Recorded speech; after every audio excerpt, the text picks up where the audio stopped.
जिममध्ये ॲडमिशन्स भरपूर होतात, पण 15 ते 20 दिवसातच अनेक लोक जिम सोडतात.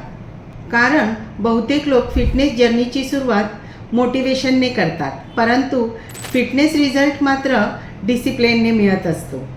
पहिल्या काही दिवसात उत्साह असतो, नवीन कपडे, नवीन शूज, नवीन गोल्स.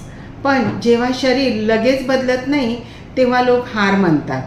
म्हणूनच एक चांगलं जिम फक्त इक्विपमेंट देत नाही, तर ते योग्य गायडन्स देतं, मोटिवेशन देतं आणि मेंबर्सला त्यांच्या गोलपर्यंत पोहोचवण्यासाठी मदत करतं. लक्षात ठेवा, लोक जिममध्ये फक्त वेट लॉससाठी येत नाही, ते कॉन्फिडन्स वाढवण्यासाठी येतात, स्वतःची बेस्ट व्हर्जन बनवण्यासाठी येतात आणि ज्या दिवशी हा बदल सुरू होतो त्या दिवशी त्यांचं आयुष्य बदलायला सुरुवात होते.